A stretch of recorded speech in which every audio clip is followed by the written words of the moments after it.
a minute. Yes, and now I'm seeing that we're live. I don't know what happened. Yes, I just told everybody who I was and what we'd be talking about, and now tell them who you are. Hello, y'all. I'm Kathryn Yarborough, the creator of the Manifesting Clients Academy and a friend of Ginny Robertson. That's right, friend and a cohort in all kinds of stuff. So That's for sure. yeah. So we're going to talk about something today that we decided was an important topic because in my world, at least, I think everybody deals with rejection. Everybody's felt rejection. It's a universal theme, but we don't talk about it a lot, do we? Like out there on a public forum like this. Why do you think we don't talk about it much? Honestly, I guess. I don't know. That's a really good question. I think probably because there's shame. I mean, nobody wants to admit they've been rejected. Yeah. Right? I mean, and you're right. It's universal. I've certainly been rejected. I've certainly felt rejected, whether I was actually rejected by somebody, which is an interesting distinction that we can break apart. Though there was a few guys along the way who rejected me, though I think I would rather talk about business. I know you would always rather talk about business. Yeah. Go ahead. Anytime you want to talk about business. Okay, good. Thank you. Yes. But of course, potential clients say no, which we can obviously interpret as rejection. So that's something we can look at. Why do you think it is that people don't talk about rejection? Jenny? Well, I knew for me and I like that you said, we can feel rejected, but we're not necessarily being rejected. The person that may not be their intention, but we just get that feeling. And I don't know that it matters whether it feels like it or it's real, because to me, it feels the same. It still feels bad. And so I think I've not talked about it sometimes because I didn't want anybody to know I cared enough, that it bothered me. You know what I mean? You didn't want anybody what? I didn't want anyone to know that I cared enough. So you kind of wanted to be like, oh, I'm above that. Yeah, come closer. Yeah. That I cared enough that it bothered me. And there is shame. And there's also this embarrassment kind of, which I guess is the same as shame in a way. But I think sometimes I don't even know what I'm feeling. There aren't any words for it. It just feels awful, like in my body. Like, where do you feel shame in your body? I'm not shame, rejection. I think it depends on the situation. I think I can feel it in my heart, in my back, and feel like being stabbed in the back. That typically, we've talked about this. I don't even remember what it was, but I had a recent rejection in the last 6 months or so that I know I talked to you about, and you pointed out it had a flavor of abandonment. And I think that I felt in my back, kind of like being backstabbed, like here's somebody who's saying yes to everything I'm offering, and then all of a sudden saying no. And it's like, ooh, I hate that. That feels like rejection to me. Yeah, it's even worse because you already had this relationship kind of, right? And they already said yes. And then now, out of nowhere, you get kind of blindsided. Yeah. Yes, I don't like that feeling, but it happens. And that's one of the things that happens with business. People can change their mind. People can decide this, I tried this isn't the right fit, though in that particular situation, and nothing recently has anybody tried and then said, no, this isn't the right fit. She hadn't even tried it. So why would I be rejected? Why would I feel bad? It's like, it's a choice. She has a choice. Everybody has a choice. We have free will to say no to anything. But still, that felt icky. Okay, let's change the subject. If you need a moment, go ahead. It's good that we can laugh about this stuff, though, because it does feel just awful when we're in the middle of it. And we can, I know I can start to make up stuff about what it means and what I should have done or what I could have done. But I think that, for me, when I start to have those feelings of rejection and start making up stuff, I started to learn after a while that it was not usually about what was going on in the moment. It was often about the past. Your feelings. My feelings, yeah. Whatever had happened was in the moment, but the moment triggered. Exactly. But my reaction to it didn't really warrant, what was going on. Like I remember, and I was going to say this first, I just lost my train of thought. Some wise person, I don't remember who it was, once said that, becoming an entrepreneur, owning a business is the best personal growth course you'll ever have. I say it all the time. Yeah, you're the wise person I heard say it. Yeah. And so I remember when I started my business, I started it before I barely had a computer, before Constant Contact, where people could just, just hit unsubscribe. It didn't feel quite as personal, but people would email me and say, please remove me from your mailing list. And I remember the first time that happened, I cried. I got tears in my eyes. I was like, and I started to doubt myself. What did I do? I wonder what I did. I'd go through the whole directory of all my activities, and did I offend them? Was I sending them too many emails? What did I do? And that went on for a while. It was like, but I would never go back and say, can I ask you why? I mean, there would have been nothing wrong with doing that but I didn't want to know, because it was about me, and it took me a while to get that rejection in business is not about me personally. I mean, it may be sometimes, actually, as I say that, because sometimes I'm just not somebody's cup of tea. Right. Oh, well, good thing I can't serve everybody, but often it's a no, no, thank you. It's a no for now. It's I'm not interested in what you're doing. Mhm. It's not me. It's not Ginny Robertson, but it feels like that. Mhm. How about you? Mhm. Or I did you think that experience that feeling early on in business? yes, absolutely. And I work with on purpose, heart-based solopreneurs now, some of whom are new and just getting started with their e-list, and they recently, if anybody is listening now and they've recently started growing an e-list, they are counting up the names, they're looking, and so when someone unsubscribes, they're paying attention to that. And one of my biggest things that I do is don't look at that. Just don't look at it. Look at the number going up, do what you can to make it go up, because it still feels icky. It feels icky, but the truth is Mhm. it's people will unsubscribe from email. So yes, when I first started my business, I think I lived in a constant vibration of expecting to be not wanted. You've heard me talk about that feeling of being triggered, of not wanted. Well, I think I used to live in the expectation of being not wanted. And I didn't understand any of this. I didn't understand what you just said about it's not about me, it's about them. I just was, it was like I was this raw person going around, here's my services, here's my services, here's my services. Don't you want this? Don't you want this? Don't you want this? Even though I'd already read books about marketing and I knew you had to pick your ideal clients and they had to want what you had to offer.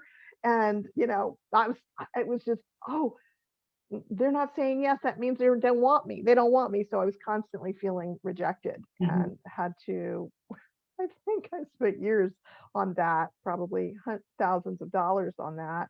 And various modalities. Yeah, yeah, I get that. And Mhm. isn't it interesting? You were running around with that big smile on your face, saying, "Here's what I'm doing. Don't you want what I have?" Kind of, and but the inside you were saying, "They don't want it. They don't want it. They don't want it." Right? Mm, Which is the mhm. vibe that was probably being felt by some people.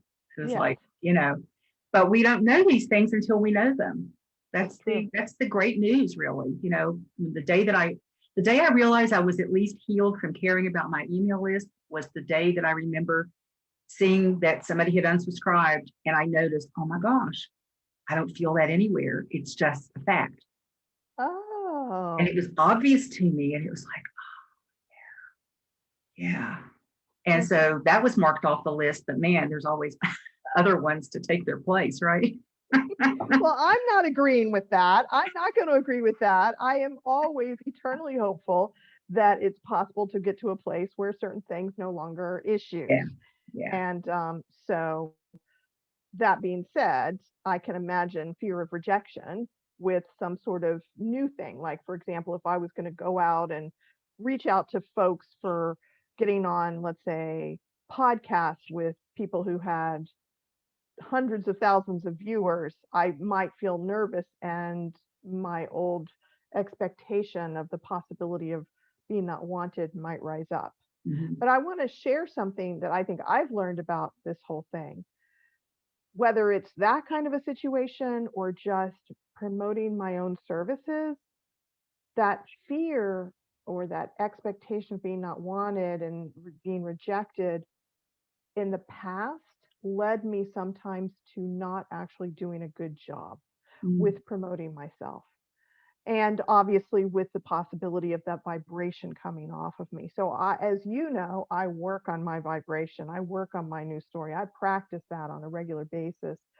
But I also have learned that the more I can do this, the more I can put myself in either a potential client's shoes, or if it's someone who's got a big reach who I want to, if I was in that place right now, which I'm not, but if I did want to reach out to somebody, looking at it from their perspective and communicating with from the perspective of what is it that they're experiencing that I can say that's going to help them understand where I'm coming from and how what I'm offering could be of benefit for them, maybe. Like, how can I have a conversation with them so that they're willing to be in the conversation rather than I'm trying to push on something to them. And I think that when I first started, I did what a lot of new entrepreneurs do, what a lot of new service providers do, what I see with my newer clients is they go, here's my service, here's my service, here's my service, here's my service, rather than, tell me about you. What's going on with you? Let's have a conversation. Let me see what's going on in your world, or here's some information that might be interesting to you. And I'm still not great at it. I know sometimes I just send out emails that are all salesy, which don't always take into consideration where's the other person, but that's kind of hard too. Anyway, It is. it's tricky, this stuff. This stuff Very is interesting, but at least I know that I can take responsibility for my half of the communication with regard to reaching out to people and doing my best to reach out in a way that isn't coming from an inner place of I'm expecting you to reject me. Does that make sense? It does. It does. Yeah. I think for me, one of the issues I had early on in my business is I didn't do it. Sometimes I didn't do it at all, except to people I knew and trusted already. Oh, they're going to say yes. And I would prejudge people like, oh, they don't need what I have, or they need what I have. And, wouldn't give them the opportunity to say yes or no, because I already knew who would say yes and who would say no. And I was always so wrong. Yet it still took me some time to actually learn that lesson that, you just put it out there. You put it out there. And when you talked about, kind of getting in the other person's head a little bit, I did that in a little bit of a different way. I would ask myself, well, why do I unsubscribe? Get back to the emails. Why do I unsubscribe from people's emails? Well, because I'm not interested. I don't think I'll ever be interested in what they're offering. Mm-hmm. Isn't that good? Mm-hmm. Because that's like energy that isn't needed in your list. People who will never want what you have, or they're just there to be polite to you. Mm-hmm. I think the honesty of just kind of moving that on is really good. But I also know that, as I said, this is, or as you said, I guess, this whole entrepreneur thing is a huge personal growth lesson, one right after the other if we're paying attention. But I think, I go back to this, this childhood thing. I think a lot of how I react to things as an adult were definitely things that were started many, many, many, many years ago. And yet they had nothing to do with what was happening in the moment, but it felt the same. It still felt the same, oh, this feels just like it did then, and it's awful, and it hurts my feelings. And I would actually just not even want to talk to people when I felt like they were not, they were rejecting me, and they never really rejected me. And, when somebody rejects me, I want them to tell me, get out of my life, Jenny. So don't ever call me again. Wouldn't you prefer that? But I would make up these stories because I'm a really good story maker upper, in scenarios. Oh, it's probably because of this. I did that, or I didn't do that. Because I also have this childhood experience of always taking on whatever went wrong was always my fault. I took that on because I could make it all, I was good at like doing the dance and making everything kind of work out well. So of course I brought that into adulthood, into all my relationships, personal and professional. And I turned into a really raging perfection seeking missile, just like always trying to do the right thing, always trying to be perfect. So nobody would say no to me. So you wouldn't be rejected. Yeah. I wouldn't be rejected. Yeah. Boy. That's exhausting. So glad you've done all the work you've done, because I've known you for over 20 years, or 20 years, somewhere around 20 years. And I have experienced your relaxing you've always been wonderful, and you've always done a great job with the On Purpose Woman Well, thank community, you. now global community. And I've always so appreciated that you kept showing up. So regardless of whatever other people did, because I'm going to say, folks, I've seen the On Purpose Woman community go through ups and downs, and Ginny has tolerated it all, which means it grew, it shrunk, it grew, it shrunk. People came, they went, they came, they went. And you, Ginny, you danced with it all, which and you're on the other at this stage on the other side of a bunch of that. And so I know that you've softened so much around it. And I think that what feels true to me right now is that because of all that softening, you're opening up to another expansion. Oh, I'm excited. Wow. You know what I mean? It's like, I do. does that feel true? And let's see, what was I going to say about that? Wow, I had such a great thing I wanted to say, and it just like left just like that. Let's see, you were just talking about how you've seen me, seen the group. And you've softened, let go of a lot, because Yeah. I saw you when you were like, okay, there were times. Oh yeah. We control it all. Let me fix it all. Let me make sure it's perfect, because that way people will just keep coming. But man, I hope what I was going to say comes back to me, because I think it was really kind of brilliant. But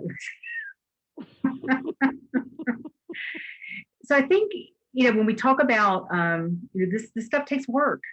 It takes awareness. It takes trying not to get stuck in the muck, to kind of step back from it.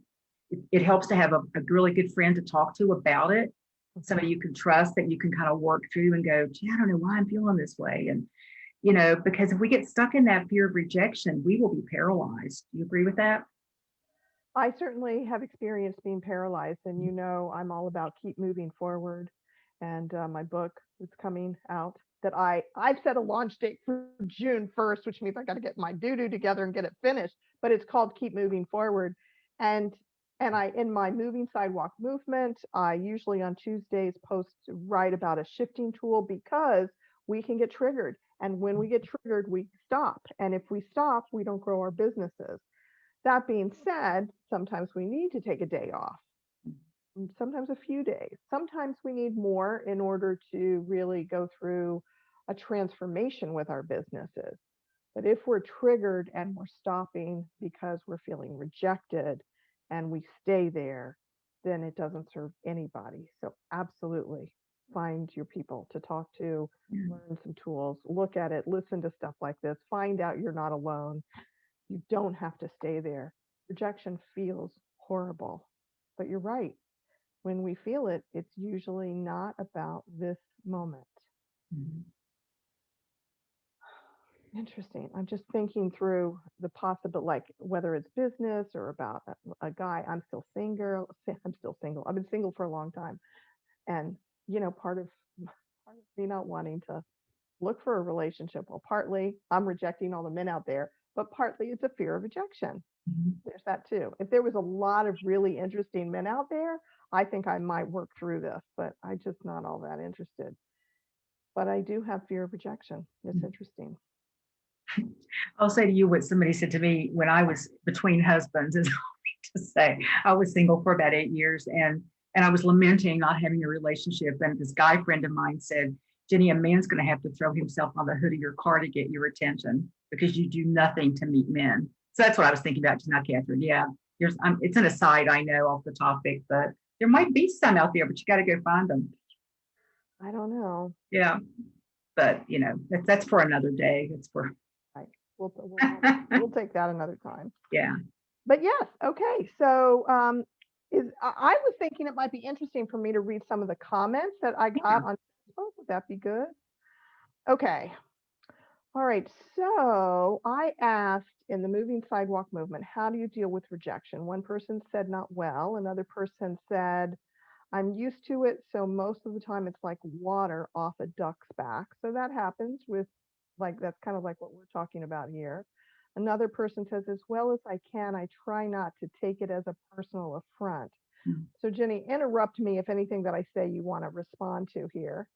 Another person wrote, rejection can hurt, but I use it to see what are the lessons. Is it about me or something about that individual?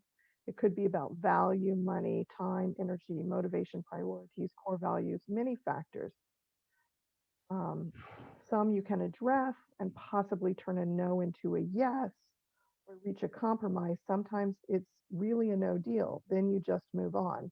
So that's interesting. Let's take a moment to talk about that, Jenny, because if we're looking at business and we're having a conversation, like if you're having a conversation with somebody about joining the On Purpose Woman global community, if someone says no or doesn't respond, do you do anything? Like some people would say, keep asking them questions, kind of push them, that sort of thing. What is your way of dealing with that situation? Well, if I send out a general kind of information, like somebody's been to a meeting, for example, and I send a general, here's information about membership, and I don't hear back, but they show up at another meeting, then I'll reach out again. If I don't hear back, I may wait, I may get in touch with them again, but it may be a bit, because I guess I feel like the organization, the community kind of speaks for itself. But I want to let people know, and I've done this a lot more lately, even to let them know that, it's okay to have a conversation about it. It's not a commitment. It's just, do you have questions? Because I'm sure there are a lot of questions about, I got a member yesterday that I don't even know. I've never met her. She's never been to a meeting. I don't know where she came from, but she signed up and paid her money and joined.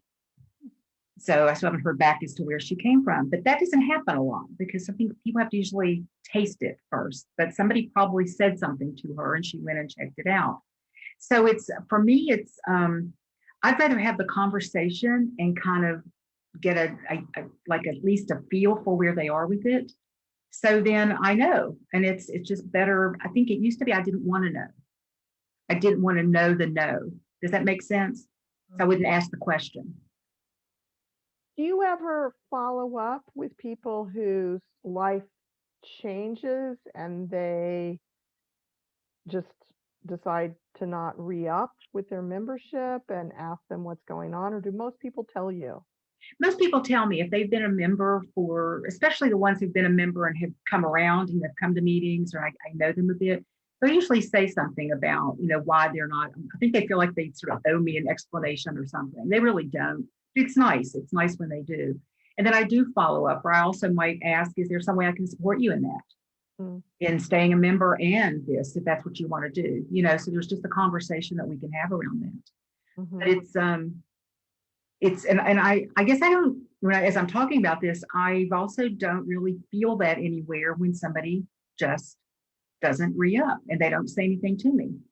Or, you don't feel what when that happens? I don't feel any of that old stuff that I used to feel, that I don't feel rejected. I feel like people's lives change. I mean, doing this for 21 years, I've had people weave in and out 3 and 4 times because life changes, and so I'm always thrilled when somebody shows up again. But I don't hold on to the people, because I also realized that the more work I did on myself, the more I'm holding on to those people who are leaving, the less attractive I am to the new people who might want to come in. So it's really, there's a whole process. I guess we need to let go of them, wish them well and let them go do what they need to be doing. Now, wow, if you had known that 20 years ago, just imagine those first 5 to 10 years, how life would have been different for you. Well, I remember what I was going to say earlier. You just triggered the memory there, that I think this rejection thing, or not feeling, it's not about worth. It's more about I didn't do enough. See that? Because I think we all have different triggers for rejection. Or different guilty places we go to. So for me, it wasn't, I didn't do enough. I could have done more. Oh, and that's old stuff as well. And I used to, remark to some close friends about, isn't it interesting that I have all this stuff about rejection, and I've started a business that gives so many different women something to not like about what I'm doing, like so many times a month. I mean, think about that. From not liking the food at a meeting to not liking the speaker to, somebody, we messed up their ad in the magazine back when it was a print magazine, or just something. And so that kind of told me that was something I was here to heal. Because otherwise, why would I do it? Because it was painful. It was really painful. And why have I done it for 21 years? Because I couldn't have continued this, staying in that old mindset. Hmm. Hmm. or I maybe would have continued, but everybody would have left. Mhm. Because it didn't feel like mine to do when I was in that. It felt like I was just trying to please, you know. I mean, I remember my first, can I say something about my very first on purpose meeting in person? Sweetie, this is our conversation, and Yeah. I probably You heard it, probably but I'm know sure this. other You people probably heard haven't. it. You weren't there because I hadn't met you yet. Mhm. It was at the Baltimore School of Massage, and that was where our first meeting was. And I had a decent network, but not a big one yet. But my friends invited friends. We had about 65 women at that very first meeting. That's And I huge. had a little, like a buffet kind of, but it was all cold food because there was no kitchen. But it was nice food. It was salads and fruit salads and cheeses and, just all kinds of stuff, good stuff. And I had done this event at the Timonium Fairgrounds, this women's event. And these two women came from that event. And they had my brochure in their hand, which was all, this hand, because there was no internet for me yet. And this woman was looking I was watching her, she was kind of looking a little annoyed. And she comes up to me and she says in this really loud voice, "Your brochure says buffet. This is not a buffet. This is an appetizer table. And for $20, I expect meat." Seriously. And there was this, and it was the mingling time. There was this, and it'd been all buzzing and loud. And she talked loud enough that the room got totally quiet. And everybody's looking at me like, how's Ginny going to handle this? And I was just dying. I was dying. My very first meeting. Didn't have any idea. And she goes, "And my friend here is unemployed and she doesn't have $20. And she spent," and I just said, "I'm really sorry you're not happy with the food." I said, "Tell you what, why don't I just refund you and your friends' money? You can cut your losses, and all you've lost tonight is your time." I thought that was a pretty good spur of the moment kind of solution. Yeah. She didn't want that. She wanted to complain. So I finally just walked away from her. And I remember being at the grocery store buying food for that night, and I had put all these sodas and diet sodas and stuff in my cart. And I thought, I don't want to serve that crap. And I spent extra money on like good juices. And she's complaining and asking somebody, "Is there a soda machine around here anywhere? I want something real to drink." And so it was just awful. Well, I'm speaking that night because it's my first meeting, and I decided to talk about authenticity. That was my topic. And I'm talking, and she is 3 feet from me with her arms folded like this. She stayed the whole time. They both stayed the whole time with her arms folded like this, just almost like it was awful. It was awful.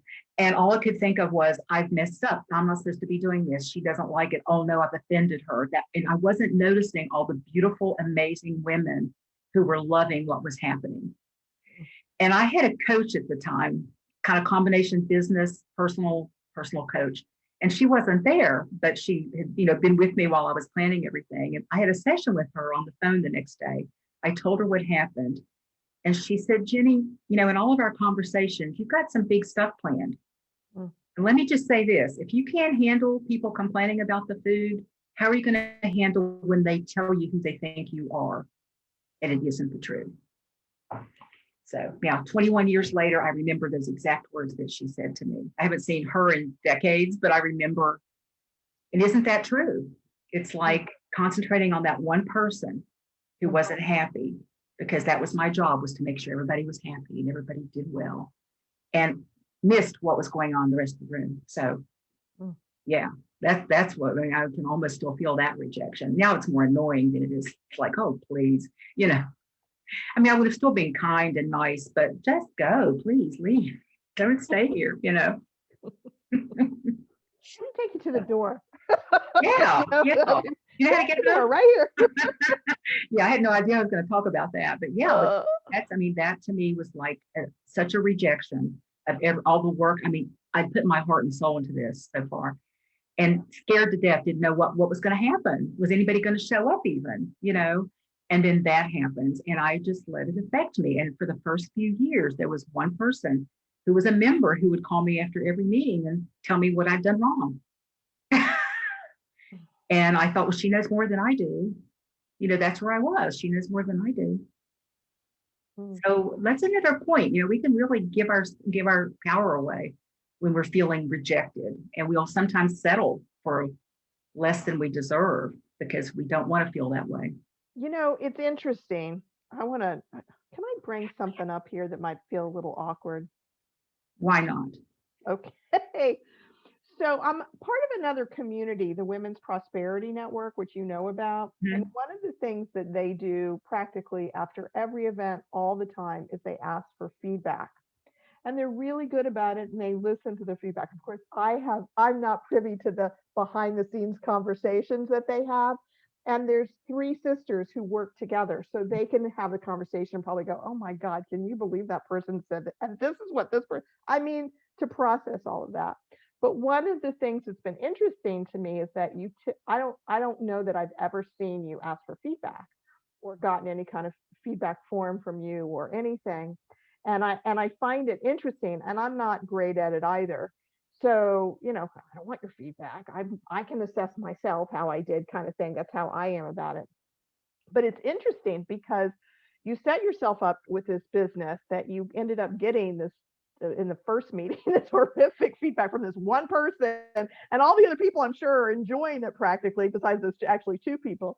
And then you have that one woman who kept giving you feedback. So of course you don't want to ask anybody for feedback, because I'm assuming the inner expectation is lots of them are gonna say a bunch of crap that you don't really want to hear.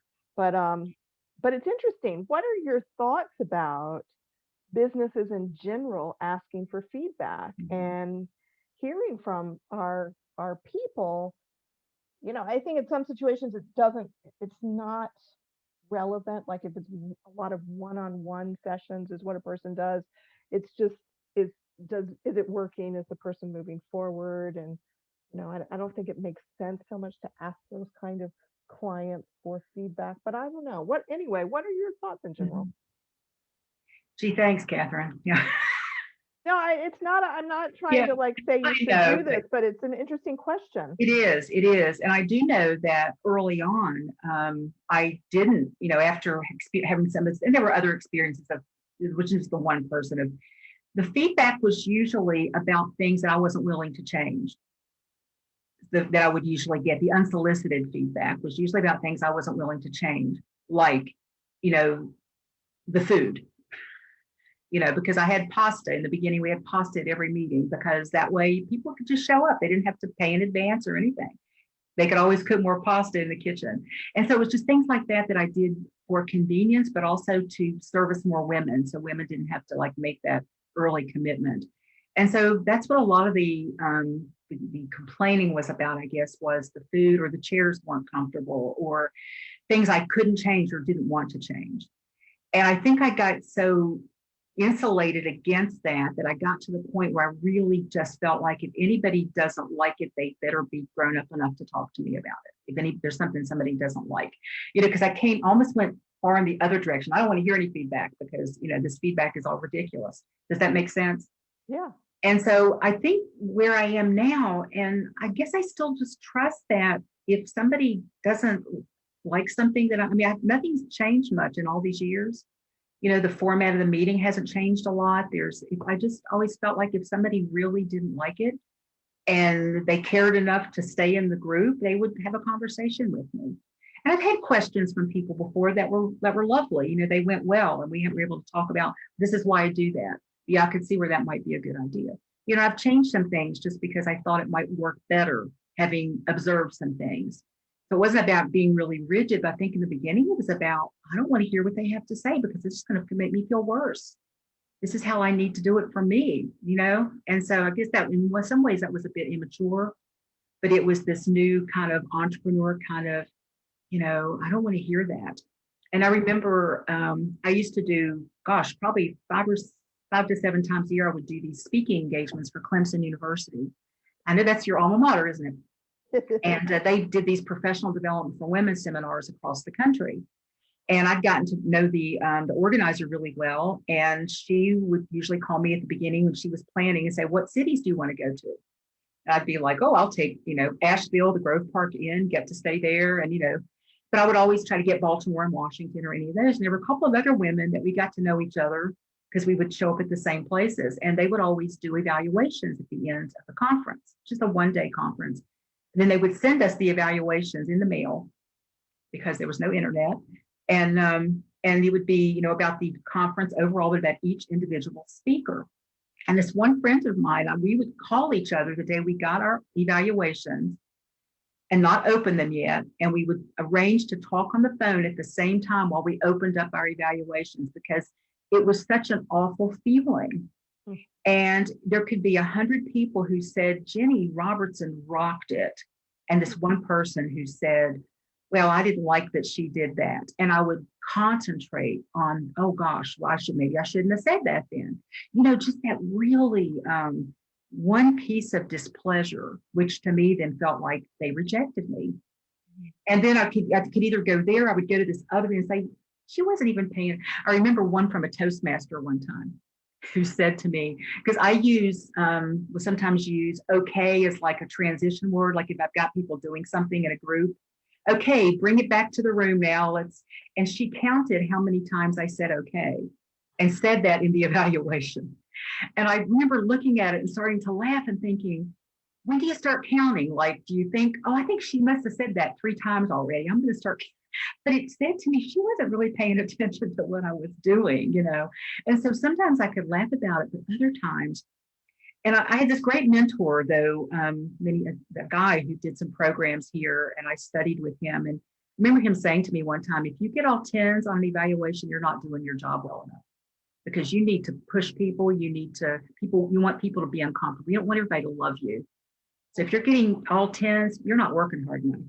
Interesting. Yeah. Well, it's interesting. So there's evaluation, and there's asking our clients for feedback. Like if we do a workshop or in a situation like you're providing services on a regular basis, feedback can be both what did you like about it and what are some suggestions you have for improvement. And it's interesting because you kind of heard it all as it would all be critical, right. Because when we ask for feedback, we can ask for the kind of feedback we want. And I'm curious, I don't know, maybe the listeners, those of you who are listening, when you're asked for feedback from a company or a business or a service provider, and you're able to give that feedback, how does that feel? So, I mean, sometimes it's a pain in the butt. I know I've responded to requests for feedback, and I'll take 5 minutes or so to write if I care. And share the things I like and share a suggestion if I have a suggestion. I'm not a big complainer, though. I'm not going to hang around some organization if I'm just bitching about it. I'm just not like that. So it's interesting. And it ties in, I think, and this isn't about you necessarily, Ginny, though this might feel like I'm pointing to you. I think, because I'm uncomfortable sometimes asking for feedback too, those of us who are entrepreneurs and this is for all of us, me, you, anybody who's listening, is it a good idea to ask for feedback? When is it a good idea? And do we not do it because we might feel triggered that we might get those evaluations and only look at the ones who's pointing out how many okays we said or whatever it is that they're seeing? And are we not asking because we're afraid of rejection? And is it possible that doesn't serve our business as well? Is that fear of the possibility of some sort of negative feedback, aka rejection, not serving our business as well? Is it possible we might get feedback that would help us serve more people, do a better job with what we do? Anyway, I don't know if you have any thoughts about that, if we want to leave it up to our listeners to share their thoughts. I do, I think. And let's see, for me, I think what's happened over the years is I really know how I want to run this. And so if I ask for feedback, I think I felt like they're looking for me to change something. And then if I ask for feedback and it's something I don't like or they don't like, and then if I'm not going to change that, do I then go back to them and say, well, thank you for your feedback, but I'm not going to listen to you. You know what I mean? So it's like I'm opening up this whole thing, and I don't really intend to change anything from that perspective. I have gotten positive feedback just from asking for testimonials, like that. But that may sound really strange to some people that, it's like it's a formula that's been here for 21 years. It feels like it works. And I have made some shifts and changes over the years, and often based on some feedback I've gotten. that I went, oh, okay, I can see that. I can see where that might work better. But, and I'm open to the unsolicited feedback. I'm open to it, but don't really want to go looking for it, because it's like, and I think the other reason, Kathryn, is that when I have done things like that in smaller, like the smaller circles, that I could get feedback from 10 different people, and 10 different people will dislike 10 different things or will like 10 different things. And it comes down to an opinion. It's an opinion that they have about it. And I can't serve everyone's opinion. I just have trusted that the right people who like the way it's done stay. And if there's something that they really don't like, but they like the group and they like me, that they would have a conversation with me about it. And I could either see what could be done, or could maybe help them to see it, in a way that could support them. It's interesting. I mean, it's an interesting question overall, like as an entrepreneur, as a business owner who provides services for people, like let's say it's a restaurant. The restaurant has its way of doing things, has its kind of food, and whether it's a special chef or a chain, and if they ask for feedback, what are they trying to do? Like, what does that serve? Does it serve them? Are they going to take it into consideration? And You're going to change their menu just because, but I don't recall ever being asked for feedback from a restaurant. Maybe sometimes on the service, they may leave a little card that says, how did your server do? Something like that, but nothing, not about, did you like our food? What would you do different about the menu? That sort of thing, because they, maybe they do it in a different way, but I don't know. I think maybe now there may be more of those kinds of things online. Mm-hmm. Opportunities, of course, to rate things. They're all out there for us to give our opinions for that sort of thing. But it's interesting. Anonymously a lot too. So there you're not really getting necessarily an honest opinion.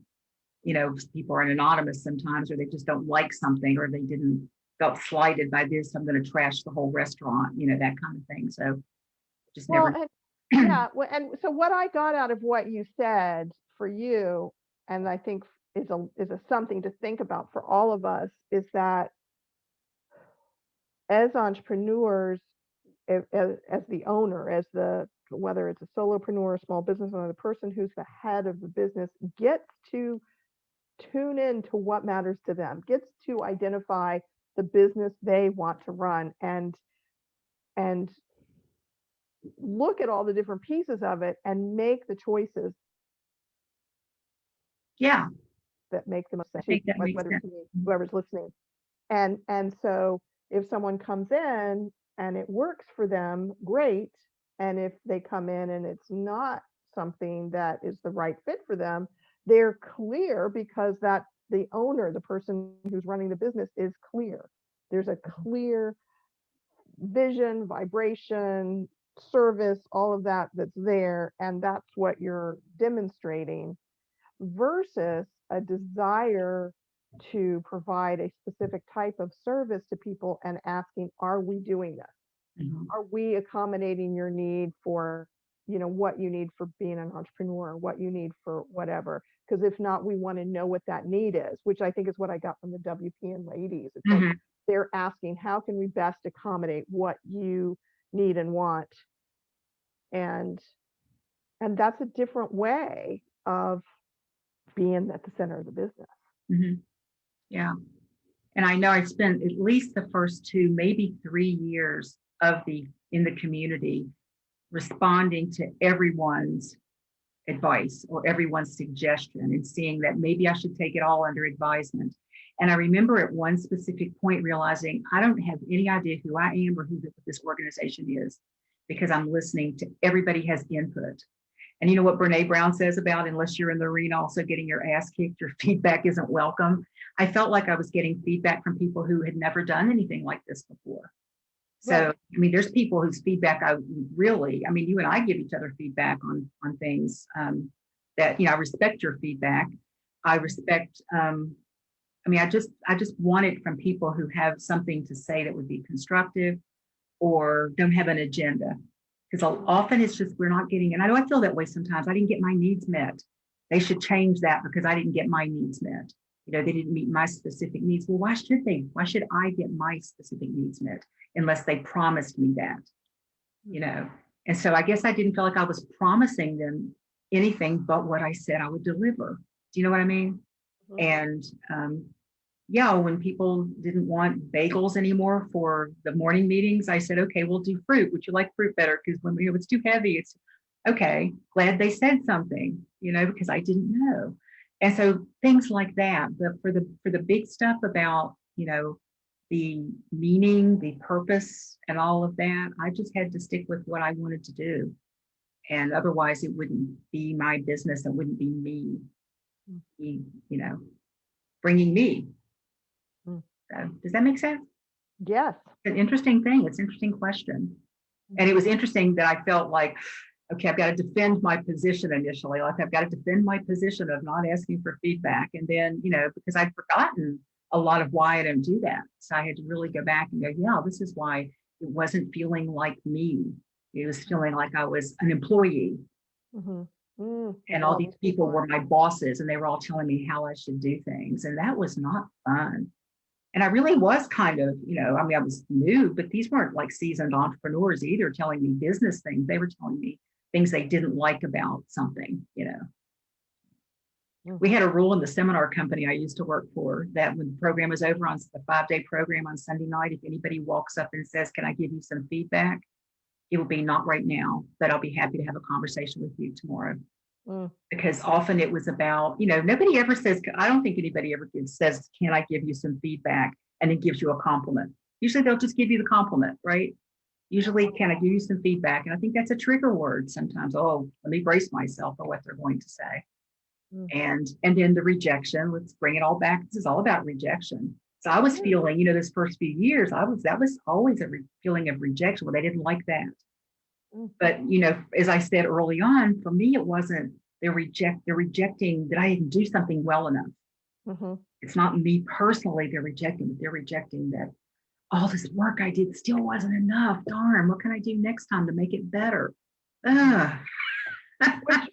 which we don't have time to go into, but I know, because I know you, is related to childhood stuff, which isn't that interesting. And my first several years were all about the expectation of not being wanted, which, as you know, is all related to my childhood stuff.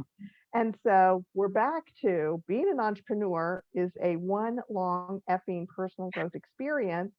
But the cool news is that once you get over that level of stuff, and that original stuff, the next, so you know, this is my experience, at least. I would say both you and I have done a lot of healing with that stuff that we got triggered around childhood stuff. Now it's about stepping outside of the comfort zone and growing and being more visible, being bigger, making more of a difference. And that level of being triggered, or I don't know if triggered is the right word, of stretching ourselves with personal growth, because that's another level of personal growth. And yeah, so interesting. Well, we have a few comments. Let's read some stuff here. So Nancy Rosenberg wrote, consistently in format was always one of the most valuable parts of your event. I loved attending in person. Hugs to you both. Well, thank you, Nancy. And Lakita wrote a few things here. Now, after every event, I'm going to call and complain about the food. That's Lakita Berry. That's very funny to anybody who is listening or watching. It wasn't bad. It just wasn't something they wanted. So no, but no, Ginny, that's funny. She made a joke because we're all on Zoom and there's no food. So that's her point. All right. The funny thing is, you can have the best event ever, but if the food is bad, that's all they remember. Okay, you got a good point, Lakita. We care about food. That is the truth, the truth. So those are all the comments I'm seeing right now. Oh wait, there's 13 comments. Hold on, there must be more here, but they're not showing up on my screen. It says 13 comments, folks, but I'm seeing 4, so I don't know. Let me refresh this and see if some more pop up. Yeah, I have C13 too, but I don't see 13 though. Oh, there's some more. Diana Ime says, do any of us know any perfect people? I've tried the perfectionist myself and was an epic fail. Absolutely, Diana. Yeah, I was a miserable perfectionist in training. I still say I'm a recovering perfectionist. So yeah. And Veronica Grace says, yes, being an entrepreneur is a life lesson. Yeah. And Lakita said a number of things. Isn't it funny how childhood issues flow into our adult life? Yeah, I think we can trace almost every issue that we have back to something. It didn't have to be a major event. It could have been something very tiny, but it was meaningful to us at the time. So yeah, it's the good thing about being a grown up now. You get to decide who's in charge, and, well, gosh, Kathryn, it's 10 till 3. How'd that happen? Just everybody, I want y'all to know I had to twist Jenny's arms for us to talk about rejection. She was going to change it a little bit, but I thought rejection would be a hot topic. And boy, Was I don't remember that conversation at all, Kathryn. Why is that? I wonder. Oh, maybe I'm not remembering it correctly. I really don't remember, but it's okay. It's okay. Yeah. I know when I was thinking about before we came on today, I was thinking about what I might want to bring up, and I was like, man, there's just so many places in life where we can feel rejection that, we've just touched the tip of the iceberg. But the good news is that feeling of rejection is probably coming from some old stuff.